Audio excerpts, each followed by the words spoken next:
Hi అండి, welcome to our channel my school.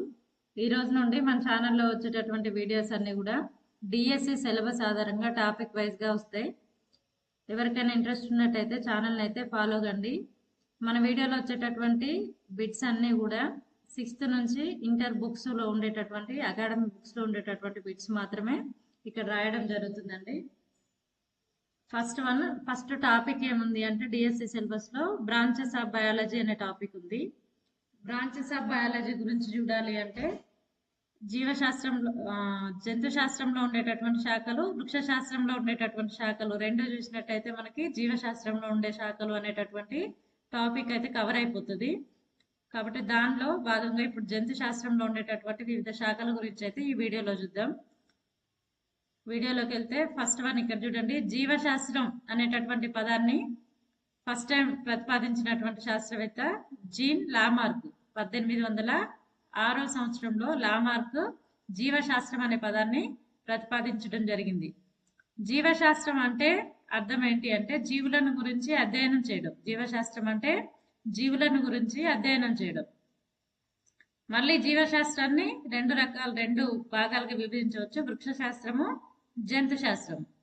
ఇక్కడ జంతు శాస్త్రం అంటే జంతువుల గురించి అధ్యయనం చేసే శాస్త్రాన్ని జంతు శాస్త్రం అంటాం. ఈ రోజు మన వీడియో వచ్చేసి జంతు శాస్త్రంలో ఉండేటటువంటి వివిధ. ఫస్ట్ వన్ వర్గీకరణ శాస్త్రం. వర్గీకరణ శాస్త్రం టాక్సానమీ.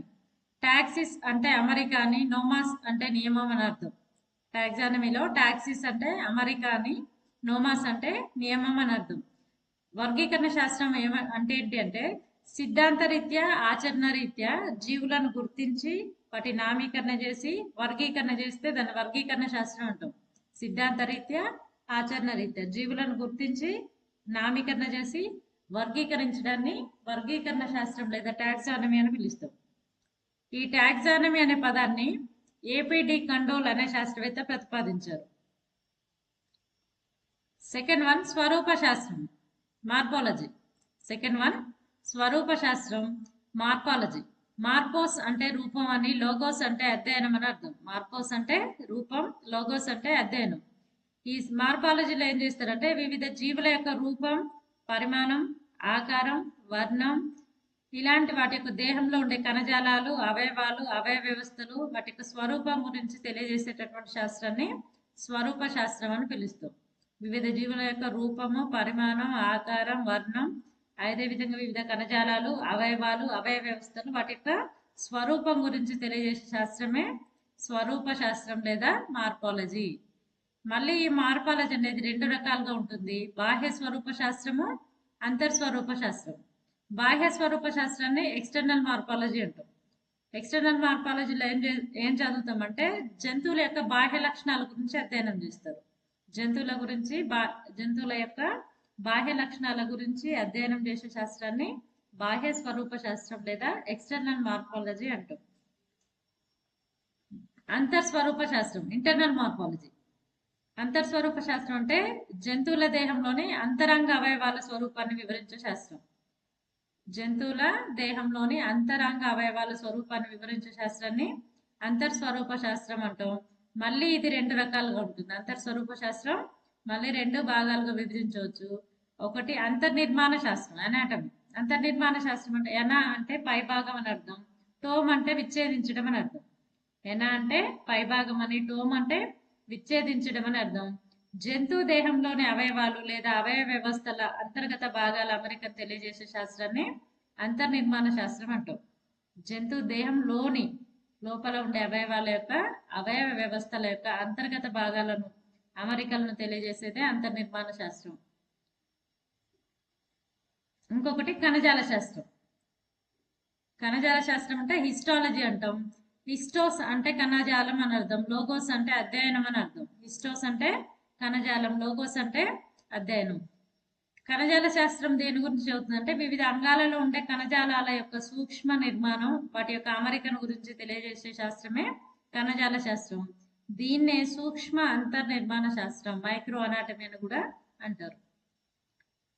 నెక్స్ట్ థర్డ్ వన్ కణశాస్త్రం, సైటాలజీ. కణశాస్త్రం కైటోస్ అంటే కణాలు అని, లోగోస్ అంటే అధ్యయనం అని అర్థం. కైటోస్ అంటే కణాలు అని, లోగోస్ అంటే అధ్యయనం అని అర్థం. ఈ కణశాస్త్రంలో ఏం చదువుతామంటే కణం, కణాంగాల నిర్మాణం, విధుల గురించి తెలియజేసే శాస్త్రం. కణం యొక్క నిర్మాణం, విధుల గురించి తెలియజేసేటటువంటి శాస్త్రాన్ని కణశాస్త్రం అంటాం. అయితే కణాన్ని నిర్మాణాత్మకంగానే కాకుండా క్రియాత్మకంగా కూడా అధ్యయనం చేస్తే దాన్ని కణజీవ శాస్త్రం, సెల్ బయాలజీ అంటాం. కణం యొక్క నిర్మాణమే కాకుండా దాని యొక్క క్రియను కూడా అధ్యయనం చేస్తే దాన్ని సెల్ బయాలజీ, కణజీవ శాస్త్రం అని అంటారు. 4th వన్ శరీర ధర్మశాస్త్రం, ఫిజియాలజీ.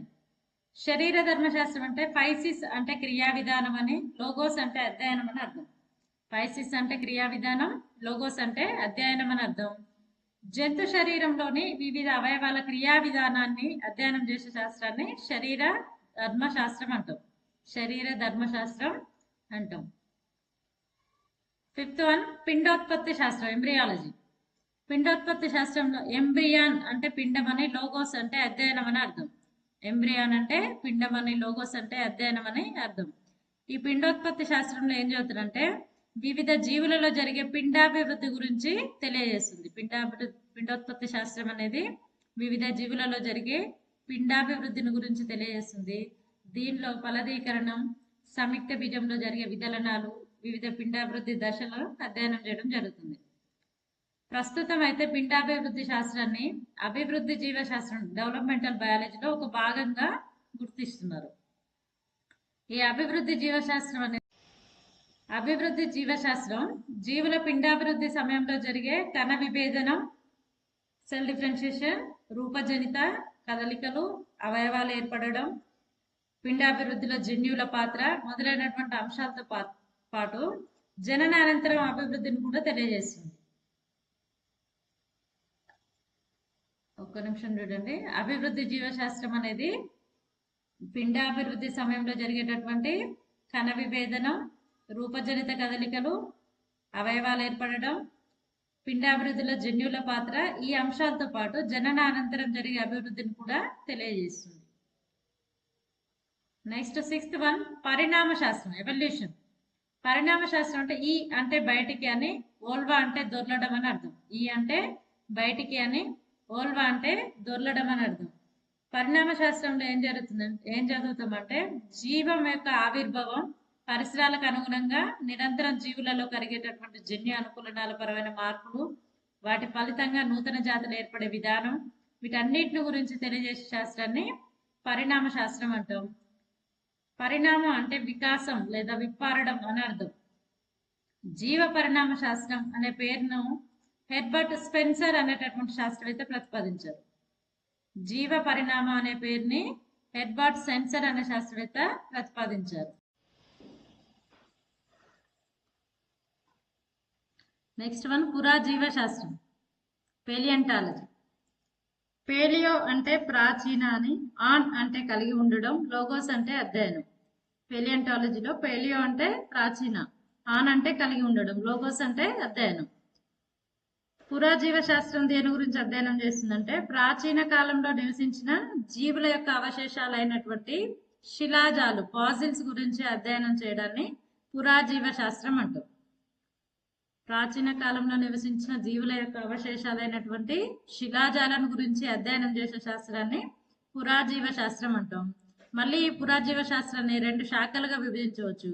ఒకటేమో పేలియోబాటనీ, పురావృక్ష శాస్త్రం అంటాం. ఇంకొకటి పేలియోజువాలజీ, పురాజంతు శాస్త్రం. నెక్స్ట్ వన్ జీవావరణ శాస్త్రం, ఇకాలజీ. 8th వన్ జీవావరణ శాస్త్రం, ఇకాలజీ. ఆయకస్ అంటే నివాస స్థలం అని, లోగోస్ అంటే అధ్యయనం అని అర్థం. ఈ ఇకాలజీ అనే పేరుని హెకెల్ అనే శాస్త్రవేత్త ప్రతిపాదించారు. ఇకాలజీ అనే పేరుని హెకెల్ అనే శాస్త్రవేత్త ప్రతిపాదించారు. జీవావరణ శాస్త్రం దేని గురించి వివరిస్తుందంటే జీవులకు తోటి జీవులతోనూ అదేవిధంగా నిర్జీవ పరిసర కారకాలతో గల సంబంధాన్ని వివరించే శాస్త్రం. జీవులకు తోటి జీవులతోనూ నిర్జీవ పరిసర కారకాలతో గల సంబంధాన్ని వివరించే శాస్త్రాన్ని జీవావరణ శాస్త్రం అంటారు. నెక్స్ట్ వన్ 9th వన్ జన్యు శాస్త్రం, జెనెటిక్స్. జెన్ అంటే ఎదగడం అని అర్థం. జెన్ అంటే ఎదగడం అని అర్థం. జన్యు శాస్త్రం దేని గురించి తెలియజేస్తుందంటే అనువంశిక లక్షణాలు ఒక తరం జీవుల నుంచి తర్వాతి తరం జీవులకు ఎలా సంక్రమిస్తాయో తెలియజేసే శాస్త్రం. ఆనువంశిక లక్షణాలు ఒక తరం జీవుల నుంచి తర్వాత తరం జీవులకు ఎలా సంక్రమిస్తాయో తెలియజేసే శాస్త్రాన్ని జన్యు శాస్త్రం లేదా జెనెటిక్స్ అంటాం. ఇది ఆనువంశికత వైవిధ్యాల గురించి వివరిస్తుంది. ఈ జెనెటిక్స్ అనే పదాన్ని బెట్సన్ అనే శాస్త్రవేత్త ప్రతిపాదించారు. జెనెటిక్స్ అనే పదాన్ని బెట్సన్ అనే శాస్త్రవేత్త ప్రతిపాదించారు. 10th one and last one ethology. Ethology గ్రీకులో ఇథాస్ అంటే అలవాటు అని అర్థం. ఇథాస్ అంటే అలవాటు అని అర్థం. జంతువుల యొక్క ప్రవర్తన గురించి తెలియజేసే శాస్త్రాన్ని ఇథాలజీ అంటాం. దీన్నే ప్రవర్తన జీవశాస్త్రం బిహేవియర్ బయాలజీ అని కూడా పిలుస్తాం. ఓకే అండి, ఈరోజు ఈ టాపిక్ లో వచ్చేసి ఏమైపోయింది, జంతువు శాస్త్రంలోని వివిధ శాఖలు అయిపోయింది. నెక్స్ట్ వీడియోలో వృక్ష శాస్త్రంలో ఉండేటటువంటి వివిధ శాఖల గురించి డిస్కస్ చేద్దాం. అప్పుడు first topic branches of biology అయిపోతుంది. థ్యాంక్ యూ ఫర్ వాచింగ్ అండి. ఎవరికైనా మన వీడియోలు కనుక ఉపయోగపడుతున్నాయి అనుకుంటే వీడియోకి అయితే లైక్ చేయండి, షేర్ చేయండి. మరిన్ని వీడియోల కోసం ఛానల్ అయితే సబ్స్క్రైబ్ చేసుకోండి. Thank you for watching.